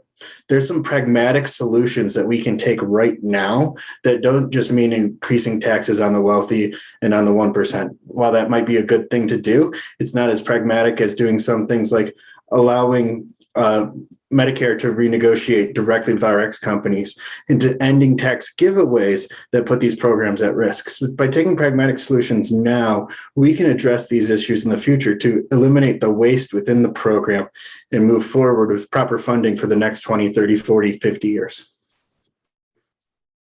Thank you, Colin. Debbie, you're next. Please set your timer and unmute. The answer is to fix the tax code. We have bazillionaires trying to colonize Mars, while 100 million people are struggling to afford basic household goods. Amazon is a $1 trillion company that pays $0 in federal taxes. And people I talk to throughout this district just want everybody to pay their fair share. Our system is broken, and Social Security is just one of the programs that will fail because of this. Changing the tax code must be a top priority, but not just to save Social Security, also increase affordable housing, invest in education, and so many other programs that benefit people throughout this district. Thank you, Debbie. Did we miss anybody? Okay, next question. All right, the next question is, what is your position on women's reproductive health and choice? Okay, we're going to start with Alex. So please set your timer and unmute. I hope everybody on this call is pro-choice, so I'm not going to go into the merits of that stance. The Senate vote yesterday is incredibly troubling. There's no reason that my daughter should need to fight for a right her mother didn't have to fight for, which her grandmother already won. We are walking backwards. And this is one part of the GOP I think they're actually quite weak on. They want to be the party of freedom, and yet they say you can't control your own body. What next? Can I not get my cavity filled because my body is my temple? There's so little reason in their stance to protect the unborn more than they protect living human beings in the United States. We have to hit them hard on this election, on this issue, or else we risk backsliding for generations to come. So yeah, in short, I'm pro-choice, and I'm also going to be really hard on this against Lauren Boebert. Thank you, Alex. Saul, you're next, so please set your timer and unmute. Women are extremely intelligent and capable of making decisions that impact, their medical health and their lives. And this should be a conversation that takes place between a woman and her health provider, a woman and her support system. Politicians from Washington have no place in this conversation. And I will fight to make sure that women have access to screening services, preventative measures. I will make sure that all these programs are fully funded so that we can catch things like cancer and STDs and things that are preventable. So I will always be a champion for women's rights because I'm a woman and I'm a mother. Thank you, Saul. Donald, please set your timer and unmute. Absolutely. Not only standing up for women's rights, whether it be my niece, my sister, my cousins, my mother, but all choices, continuing making sure that women have that right to choose with their provider on healthcare for them. It's imperative now, as you see what's happening not only nationwide, you just heard what's happening in the Senate, but also continue making sure that we fight for women's rights moving forward. Okay, thank you, Donald. Root, you're next. Please set your timer and unmute.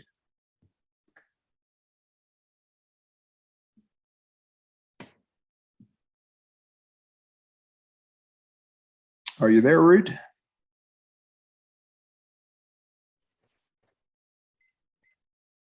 Just a minute.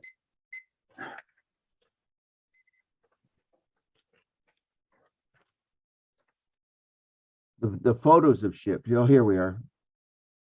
Where's the mute? I knew where I was. You're good. You're good. We can hear you. Okay. So starting my timer right now. My former wife is Suzanne Arms, and she started an organization called Birthing the Future. Her whole life work is about birthing, and I'm going to read a little bit about what's going to be up on her website shortly. Birthing the Future promotes a vision that all children are wanted and welcomed into the world. For that to become a reality, every woman must have the right to choose whether or not to bear a child, and if she does not want to, if she does want to, she also has the right to decide for herself when and where she proceeds to birth, and ultimately how many children she chooses to bring into the world. It is not the role of government, religious institutions, or families to decide any of that for her.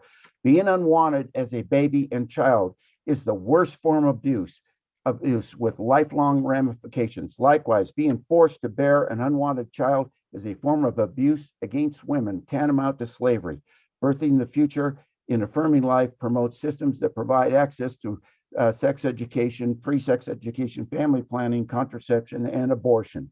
In the future, when women do have agency over their bodies and the respective men, we will be creating a world where every baby is wanted, planned for, welcomed, protected, supported, and nurtured. In that world, abortion will be rare because it will be largely unnecessary. Our children and future generations deserve nothing less. Okay, thank you, Root. Scott, you're next. Please set your timer and unmute. You know, I said earlier that daylight saving time is more popular than just about any Democratic issue. The one exception to that is pro-choice, Roe v. Wade. The pro numbers are similar to the daylight saving time number. And I'm right there with the American people that Roe v. Wade is a right. We understand that to be a right. We need to fight to make sure that women always have that choice. That being said, I think there's probably room for us. I think most Republican views I think a lot of Republican views are pretty deeply cynical, but there are some Republicans that have some deeply held religious beliefs that are sincere about this. And I think it's important that we can try to find some way to have some dialogue with them to be able to make sure that choice is enshrined in the law. And we obviously need to do that because we lost the Supreme Court. But more than that, that we can move past that to try to figure out how to really work together and respect each other's views. Thank you. Thank you, Scott. Colin, you're next. Please set your timer and unmute. Thank you. I trust women to make their own decisions, and I believe that we need to codify Griswold, Roe, and Casey, and Planned Parenthood versus Casey, and the rights that they enshrine to personal choice of medical decision making into our federal laws. As Scott alluded to, the far right is loud, but they are the minority on this issue. But women's rights, it's not just about abortion and Roe v. Wade. It's also about paid maternity and paternity leave, paid family leave, making sure that we close the gender pay gap, making sure that we allow women to have the right to decide if they want to reenter the workforce or if they want to stay home. Giving women the opportunity to figure out their own personal choices goes beyond just Roe versus Wade. And so that's something that I believe strongly in and want to take to Congress. Thank you, Colin. Debbie, you're next. Please set your timer and unmute. You know, as the mother of a 15-year-old daughter, I can tell you that I am unabashedly pro-choice. Every time Gracie and I went to a women's march over the last 5 years, and we've been to a lot, we would see signs held by women that said, "I cannot believe I have to fight for this again." The women that have come before, like everyone has said, won this right for us, and now it's being challenged. There's really not more that I can say about it, except I'm going to repeat myself. I am unabashedly pro-choice. It's a woman's right to choose. Thank you, Debbie. Adam, you're next. Please set your timer and unmute. One, very pro-choice. Two, if men can get pregnant, this would never, ever be a discussion ever again, or ever would have taken place. Safe, legal, and rare. One of the great successes of our society over the past couple of decades is abortions are down about 50% since the early 90s, which I think is great for everyone.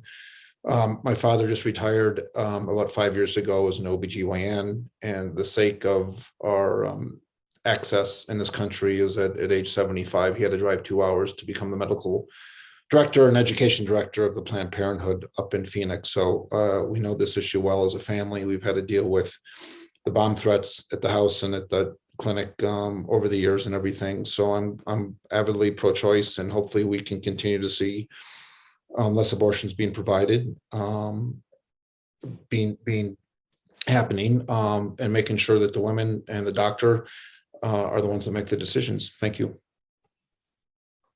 Thank you, Adam. I think we got everybody. Did we miss anybody on that question? Okay, I think it's Kathy's turn, isn't it? Yes, it is. Okay. What can be done to reduce gun violence in our country? Thank you, Kathy. We're going back to the beginning, so we're going to start with Saul. Please set your timer and unmute. So first and foremost, I want to share that I grew up in a home in which my father's a hunter. So I was literally surrounded by, guns and rifles my entire life. I respect the sport, but I also respect guns. And one of the things that I will fight for is to make sure that children are protected from accessing these guns. A lot of times there's loss of life just because of a simple accident, something that could have been prevented. So informing the public of the dangers, encouraging people to make sure that they're securing their weapons away from children so that they don't get hurt. Parents love their children, and the worst thing that can happen is that someone in their family is lost or harmed because of something that could have been prevented. So preventative measures are absolutely a priority. Holding parents accountable, to push for that. Okay, thank you, Saul. Donald, please set your timer and unmute. Thank you. As a hunter and a conservationist, I know how important education is, but also we need to continue looking at background checks and making sure that not just any person, those who don't have accountability, purchase a firearm, whether it be in a qualified store or even a gun show. So the third thing, I want to make sure we put it back in place, the Dickey Amendment, so that we're continuing on everything to keeping military-style firearms out of the hands of individuals. Thank you. Okay, thank you, Donald. Root, you're next. Please set your timer and unmute. And just a bit of a business before that starts. My screen got to where it was full screen, and all I'm seeing is me, Gwen, and you've been controlling that. So when I'm done here, if you could minimize it back so I can see the other people talking. Is that something I did? I don't know. I can't. Yeah, that's got to be something you did. There's a button up in the upper right that says view, and you're probably on full screen, so you should be able to change it to speaker view. No, it does not check full screen there. Okay, full screen is there, but that's not checked. Okay, I don't know what's going on, but it's not something I control. All right, okay, so I'll start now. So I would put the entire issue of gun safety on the people who are the big champions of the Second Amendment. and with some guidance about what safety is about. There's three aspects of safety: risk, hazard, and exposure. And they all need to be addressed. So to reduce the risk, that, you know, background checks, that sort of thing, gun locks, that kind of approach addresses that. The hazard, though, is if the risk goes the wrong way and somebody gets a hold of something and intends to do harm, how much harm can they do? And that is it gets to assault weapons. They should not be on our streets, in our communities. So that's the hazard. Exposure is the third thing. And we need to, in this, all this, we live in an open society, so we're all exposed except for schools. We need to keep them doors locked. We need to check for guns when people enter the schools or come near them. So that's the three areas: risk, hazard, and exposure. And I get the right wing to address those. Okay, thank you, Root. Scott, you're next. Please set your timer and unmute. I was talking to the police chief of Pueblo a couple weeks ago, and his frustration is that there are gun owners who just leave their guns in their cars, and then they're not locking their cars, and then the guns get stolen, and then those are the guns that get used in crime. So I think there's a lot that we can do. You know, we've been so stuck on this issue for so long. I want to figure out what we can do, what we can actually do to help move things forward. And part of that is just attitude and communication. If we can communicate to people that, look, you really do need to secure your guns. You really do need to be paying attention to that. The rights of gun ownership come with responsibilities, and we need to talk about that side of it. And then I also think that there's new technology that's coming along that could actually be useful, that, you know, the gun manufacturers have stopped so much of the progress on any kind of legislation. But there are ways that gun manufacturers could implement new technology, like the palm identification before you can fire a weapon, that could actually help to save a lot of lives. So I like to focus on solutions like that. Thank you, Scott. Colin, you're next. Please set your timer and unmute. Well, thank you. So as a lawyer and a defender of the Constitution, I understand the Second Amendment, and I understand every right in the Constitution, and that they're not unfettered. You can go to my website, wilhelmforcolorado.com, where you can learn my 6-point plan to prevent gun violence in this country.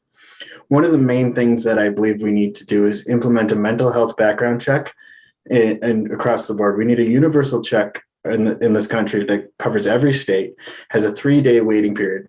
That waiting period is there so that way heat of passion crimes don't take place, but also suicides. 2/3 of all gun deaths, or 2/3 of all suicides, are gun deaths in this country. And white males on the Western Slope have a higher than average propensity for suicide. So if we can institute the 3-day waiting period to allow people to cool down, maybe they won't commit that crime. Maybe they won't commit that mass shooting. Maybe they won't commit suicide. It will allow them to have the opportunity to make their own decisions. Also, with a mental health background check, it will give the potential possibility to keep guns out of the hands of people who we don't believe as a society should be able to yield them, people who are mentally unstable at that time. Thank you, Colin.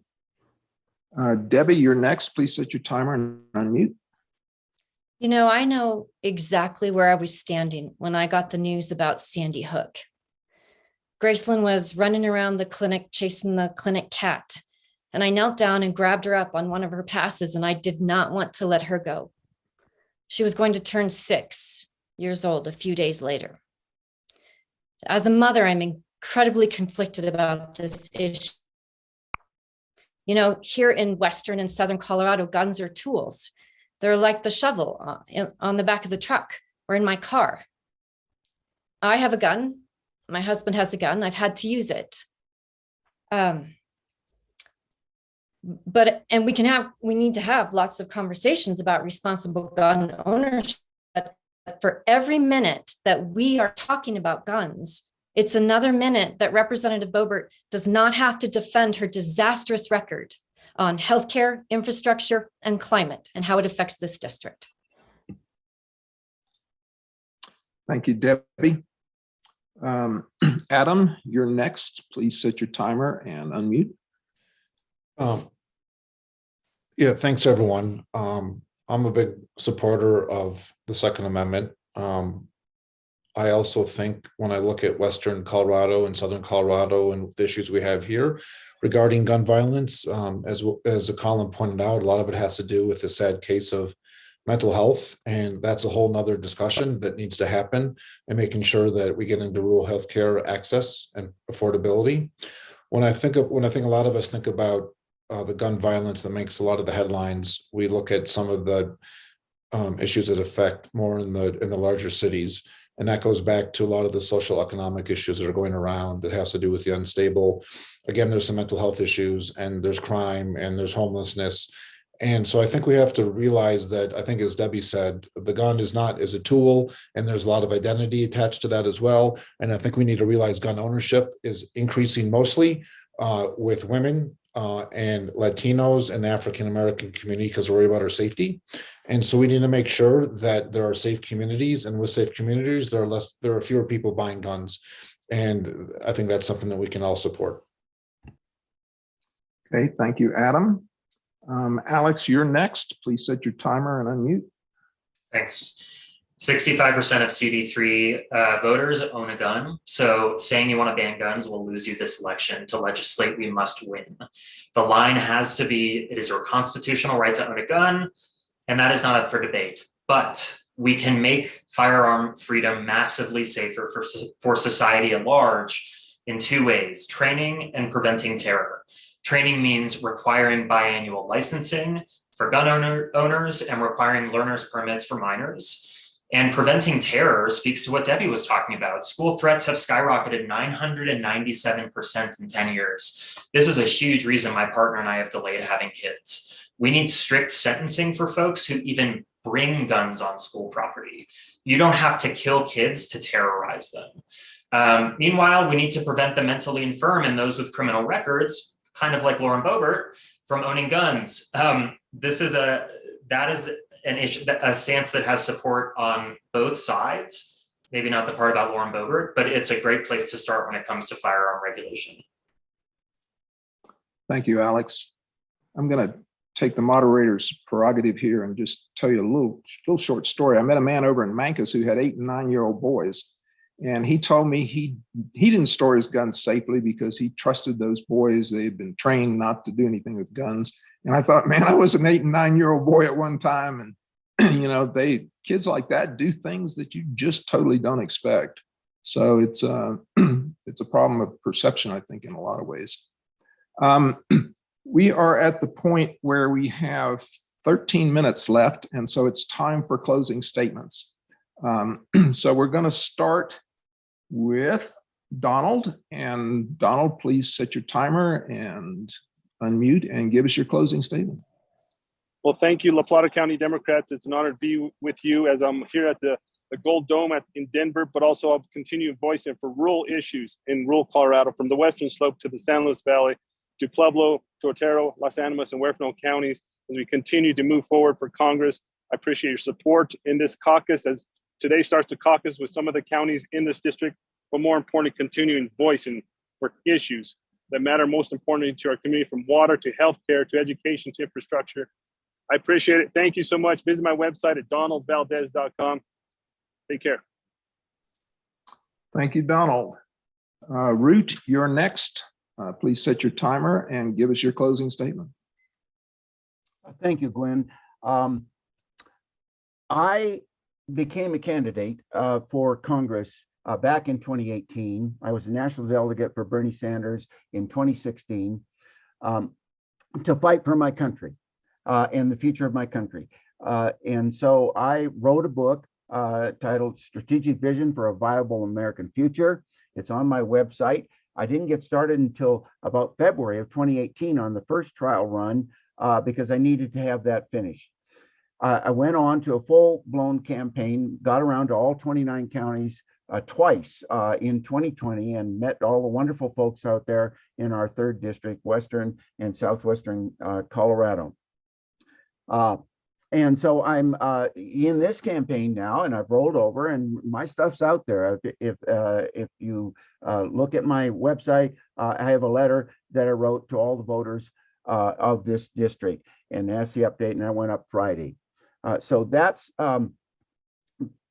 my campaign, and that's who I am. And running into Debbie Burnett, I have focused on supporting her.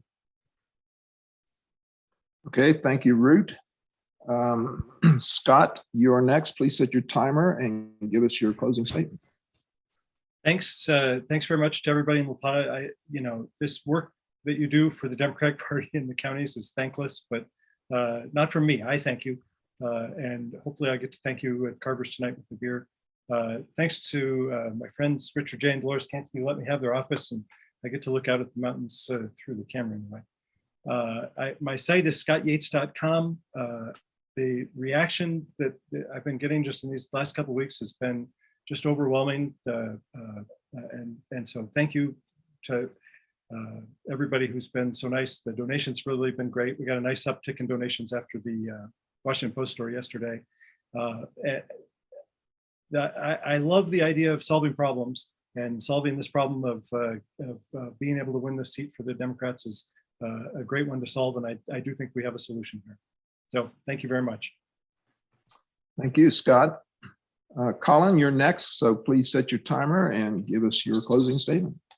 Thank you. Yes, I am Colin Wilhelm, and as the first candidate to declare in this race last January, it's given me the opportunity to get around the district countless numbers of times. I put over 50,000 miles on my truck, and I intend to continue doing that. It's allowed me to get out and talk to people of all walks of life, Democrats, Republicans, independents, red, white, it doesn't matter. Everybody out there that wants to talk to me, I've been happy to talk to. I've earned the support of the Salazar family. I've earned the support of Republicans down in the Capitol building, and I've earned the support of people in their everyday lives working for the issues that mean the most to them. The topics and the ideas that I brought up tonight didn't come from me. They came from the meetings that I've engaged in with the citizens around the district. And that's what I intend to do. And I'll take those ideas and those solutions to Congress if and when I can gain your support. Check me out at wilhelmforcolorado.com, and I look forward to seeing you all at the assembly.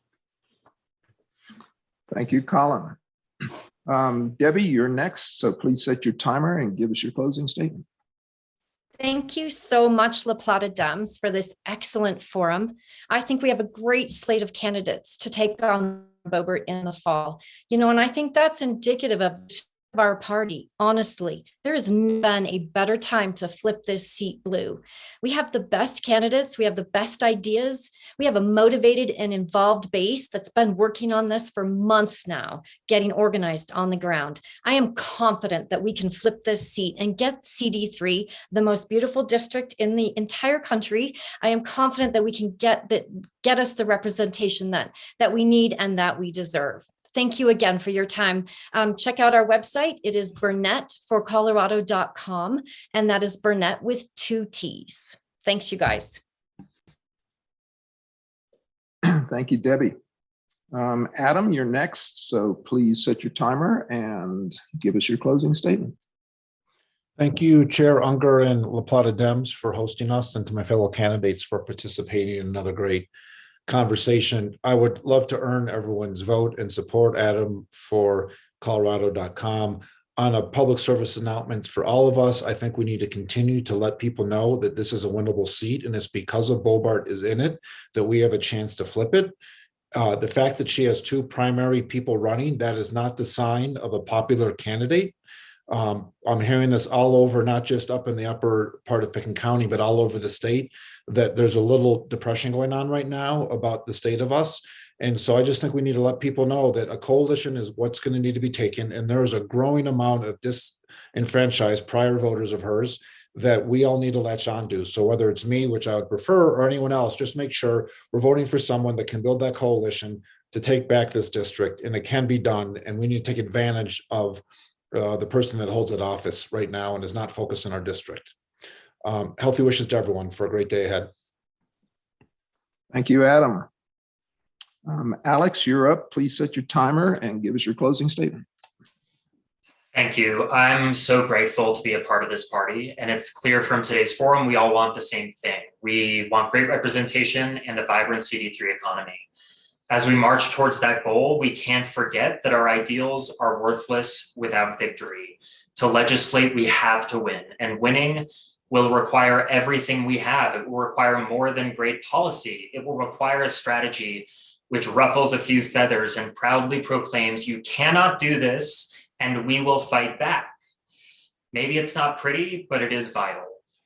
My economic expertise, my understanding of the media, and my ability to awaken a new generation of voters and public servants will put us in a position not only to beat Boebert in 2022, but taking the longer view, spur more young folks to action in 2024 and beyond. Only then can we hope to turn the tides towards progress. As always, email me directly at alex@walkerforcolorado.com or learn more at walkerforcolorado.com. Thank you. Thank you, Alex. Saul, you get the last word, so please set your timer and give us your closing statement. Thank you. I'm Sol Sandoval. I am the working class. This district has been my home for 20 years. I've been doing this work behind the scenes for candidates like Diane Mitch Bush, who endorsed me from day one because she knew that I truly care about this district. I have raised more than any other candidate, and that shows support and also viability. I work multiple jobs, so I know what we're going through. I'm not a politician, but a mother who is ready to bring the change that we deserve. Hablo español, and I'm going to engage the more than 180,000 Latinos in this district. I'm going to put our veterans first. I know that we need access to things like affordable housing, daycare, and I know that we're drowning in debt because I'm drowning with you. I am one of you. Please go to sandovalforcolorado.com to learn more about my campaign. Thank you all for putting this together. Gracias. Thank you, Saul. And I would like to thank all of the candidates. I know that, this has been kind of a long time here. I thought we got some great answers. I'm really impressed that we've got some really good candidates, and I think we've got a really good shot at taking on Boebert. So thanks to everybody. Let's give them a good big virtual round of applause, and thanks for coming. Karen, I saw your hand up. Did you have an announcement? Well, I wanted to ask about statewide single-payer healthcare, but since we're in the announcement finishing period, I'd like to reiterate Anne's message up in the chat about next Saturday is the caucus. And I'm trying to find it. It's way back there. She put it in at 1:06 p.m. in the chat. And the link to pre-register is going to be on laplatadem's.org. So I hope everybody has registered for the caucus and spread the word to all your friends. Thanks. I also just put it back in the chat again, by the way. So at 1:56, thank you. Okay, that sounds good. And when we send out the email about the video being available, I'll also include the transcript of the chat, which we get from Zoom. And as I mentioned earlier, our next club luncheon will take place April 5th, and will feature candidates for the LPA Board of Directors. So thanks everybody for attending, and we wish all of the candidates good luck, and let's take on Boebert. Thanks, everyone. Thank you, everyone. Bye, you guys. Thank Adios. you. Thanks very much. So long. It's been fun.